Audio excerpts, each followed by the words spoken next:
وہ جو کمیٹی ہے 3 ججز کی، اس کی اب وہ پابند ہے کہ وہ 14 دن کے اندر اندر مقدمات کو فکس کرے کسی بینچ کے روبرو، اور ان کا یہ ماننا ہے جسٹس مظہر علی اکبر نقوی صاحب کا کہ میرے خلاف میری طرف سے جو درخواستیں دی گئی ہیں دونوں، ان کو بھی فکس کیا جانا چاہیے، اور انہوں نے رجسٹرار سپریم کورٹ سے اس بارے میں جو ہے ان سے یہ بات کہی ہے کہ وہ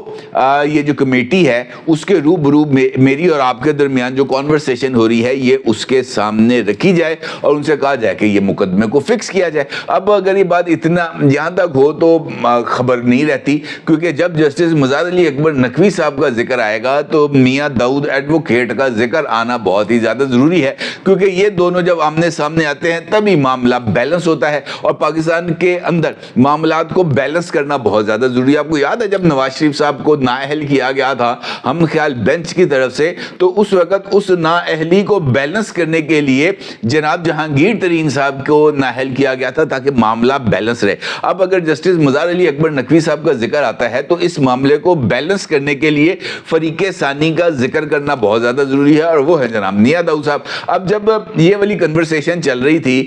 جناب مظہر علی اکبر نقوی صاحب اور رجسٹرار سپریم کورٹ کے درمیان، تو اسی ٹائم پہ جناب میاں داؤد صاحب کی انٹری ہو جاتی ہے۔ میاں داؤد صاحب جو ہے وہ بھی چیلنج کر دیتے ہیں، اور وہ یہ کہتے ہیں اپنی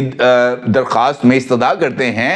معزز chief justice of Pakistan justice قاضی فائز عیسیٰ صاحب کو کہ جناب وہ جو شکایت میری طرف سے دائر کی گئی ہے ایک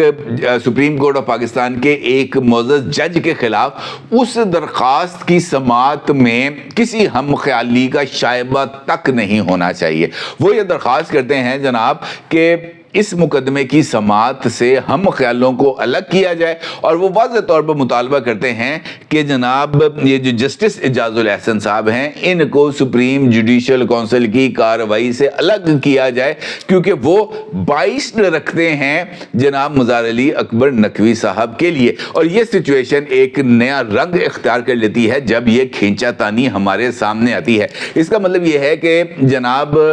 جو ہے میاں داؤد صاحب ان کی طرف سے جو درخواست دی گئی ہے وہ درخواست انفیکٹ مظہر علی اکبر نقوی صاحب کی طرف سے کی جانے والی استدعا کو بیلنس کر رہی ہے، کیونکہ مظہر علی اکبر نقوی صاحب کیا کہتے ہیں کہ جناب یہ جو ہے جسٹس قاضی فائز عیسیٰ صاحب اور جسٹس سردار طارق مسعود صاحب یہ ان کا مقدمہ نہ سنیں۔ میاں داؤد کہتے ہیں کہ جسٹس اعجاز الاحسن صاحب ان کا مقدمہ نہ سنیں۔ اس کا مطلب یہ ہے کہ اب ان کے درمیان معاملات ہوں گے اور وہ کسی حتمی نتیجے تک پہنچیں گے۔ البتہ یہی وہ نقطہ ہے جہاں پر بوریوں کے منہ کھلنے کے عمل کا آغاز ہوتا ہے۔ بوریوں کے منہ کھلنے کا جہاں تک معاملہ ہے تو یہ معاملہ بھی اتنا زیادہ سمپل نہیں ہے۔ حالیہ دنوں کے اندر یہ بات بڑی کلیئرٹی کے ساتھ سامنے آ رہی تھی کہ سپریم کورٹ آف پاکستان کے چیف جسٹس جناب جسٹس قاضی فائز عیسیٰ صاحب کے کانڈکٹ کو لے کر جان بوجھ کر ایک ایسی فضا تشکیل دی جا رہی ہے جس میں یہ بات کو اسٹیبلش کیا جائے کہ جسٹس قاضی فائز عیسیٰ صاحب کے وہ تمام آئینی، قانونی اور صحافتی حلقے جو ان کی حمایت کر رہے تھے وہ غلطی پر تھے، اور جسٹس قاضی فائز عیسیٰ صاحب وہ شخصیت نہیں ہیں جو جن کے بارے میں ان کی یہ رائے تھی کہ یہ اپنے آئین، قانون اور اصولوں کے اوپر پیرا دیں گے۔ اس حوالے سے جناب اسد طور صاحب کے ایک حصے کو لے کر وی لاگ کے بہت سارا ایک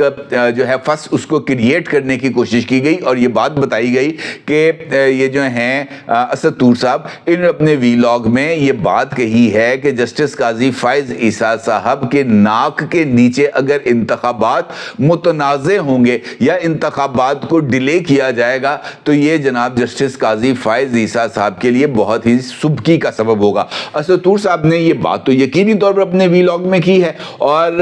تناظر بھی ایسا ہوتا ہی محسوس ہو رہا ہے، اور شاید یہ وجہ ہے کہ اس ایک جملے کو لے کر اگلا ایک ماحول تشکیل پا رہا ہے۔ لیکن صرف یہ اتنا نہیں ہے، اس سے آگے بھی جو چیزیں ہیں وہ سوشل میڈیا کے اوپر بہت تیزی کے ساتھ گردش کر رہے ہیں۔ جیسے یہ ٹویٹ ہے جو اس وقت آپ اپنی اسکرین پر دیکھ سکتے ہیں، یہ ٹویٹ کسی اور کی طرف سے نہیں بلکہ محترم صدیق جان صاحب کی طرف سے آیا ہے، اور صدیق جان کے اگر آپ ٹائم لائن پہ جائیں گے سابقہ ٹویٹر اور موجودہ ایکس ایپ پر تو آپ کو جسٹس قاضی فائز عیسیٰ صاحب کے ایشو اور جسٹس مزار علی اکبر نقوی صاحب کے معاملے کو لے کر آپ کو بہت زیادہ تفصیلی چیزیں ملیں گی اور آپ کو پتہ چلے گا کہ ان ٹویٹس کا تعلق جان بوجھ کر اسی ملیشیس کیمپین سے ہے جو جسٹس قاضی فائز عیسیٰ صاحب کے خلاف چلائی جا رہی تھی. اور صدیق جان صاحب نے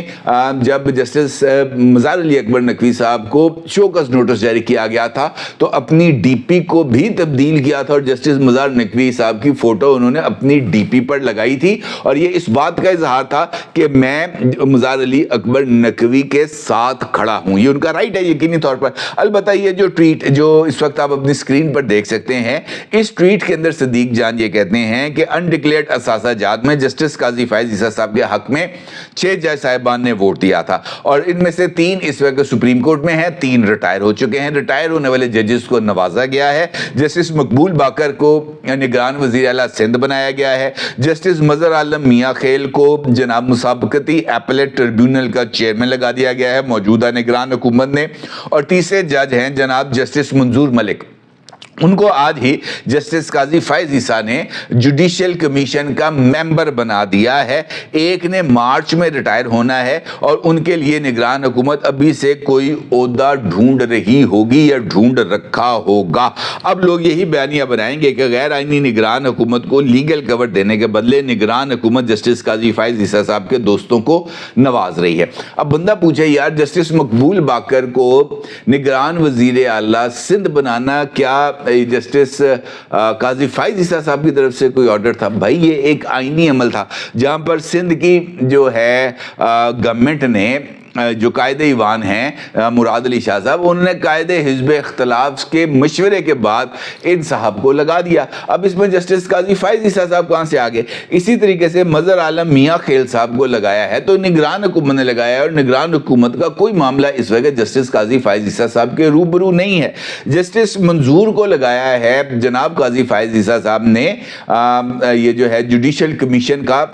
رکن اور 2 سال کے لیے, اور جوڈیشل کمیشن کا کوئی بھی رکن جو ہے وہ سرکار کے خزانے سے 1 روپیہ نہیں لیتا, 1 روپیہ نہیں لیتا. اس کا مطلب یہ ہے کہ اگر اس بات کو درست تسلیم کر لیا جائے تو واحد اپوائنٹمنٹ اس میں سے ایک ہے جو جسٹس قاضی فائز عیسیٰ نے کی ہے اور وہ جسٹس منظور کی ہے. اور جسٹس منظور ملک صاحب جو ہیں ان کی تعیناتی میں سرکار کے خزانے کا 1 روپیہ نہیں لگ رہا. یہ بالکل ویسی ہی صورتحال ہے جیسی کل عمران خان نے سائفر کیس کے اندر کی تھی اور انہوں نے جرنلسٹوں کے ساتھ غیر رسمی گفتگو میں اس بات کا ذکر کیا تھا کہ میں قرآن پر ہاتھ رکھ کر یہ قسم کھانے کو تیار ہوں کہ نکاح سے پہلے میں نے بشرا بی بی کو نہیں دیکھا تھا, اس دن دیکھا پہلی مرتبہ جب میرا نکاح ہوا. اب اس بات کو تسلیم کرنے کے لیے بندے کو بہت بڑا ہی دل گردہ چاہیے اور اس کی وجہ یہ ہے جناب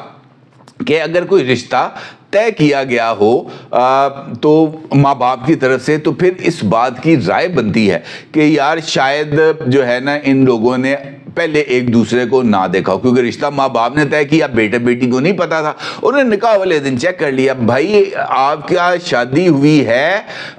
بشرا بی بی سے جن کی 20-25 سال پہلے شادی رہی ہے, 5 بچوں کی ماں تھی, تو رشتہ کون لے کے گیا تھا؟ بھائی رشتہ آپ نے خود ہی دیا تھا نا, یا اس نے کہا تھا بشرا بی بی نے کہ میرے ساتھ شادی کرو, آپ نے کہا ہاں ٹھیک ہے میں اس وقت ویلا میں تمہیں بیاہ کر لاں گا. یار کس طرح لوگوں کو پاگل بناتے ہیں, کس طرح لوگوں کے دماغ سے کھیلتے ہیں. یہی وہ طریقہ کار ہے جو بعد میں تنقید کا سبب بنتا ہے اور پھر اسی کو لے کر لوگ آگے چلتے ہیں. لیکن کیا کیا جائے, یہ ان لوگوں کے دماغ ہی شاید اتنے بند ہیں, ان کے تک کوئی چیز نہیں پہنچتی. اب جس طرح صدیق جان ہے ٹویٹ پہ ٹویٹ چلائی چلے جا رہے ہیں اور مقصد کیا ہے کہ جناب اس کیمپین کے اندر حصہ ڈالنا جو جسٹس قاضی فائز عیسیٰ صاحب کے خلاف چل رہی ہے, اور اس میں سے فائدہ بھی اس طریقے سے اٹھانا کہ جناب عمران خان کے لیے کوئی گنجائش بن جائے کسی بھی طریقے سے, اور اس کے لیے ہر ایک جو ہے وہ راستے کو تیار کرنے. اسی طریقے سے جناب یہ اظہر صدیق صاحب ہیں, اظہر صدیق صاحب نے بھی ٹویٹ کیا ہے, سیکرٹری دفاع سویلینز کے فوجی عدالتوں میں ٹرائل کو غیر آئینی قرار دینے کے سپریم کورٹ کے حکم پر عمل درآمد نہیں کر رہے.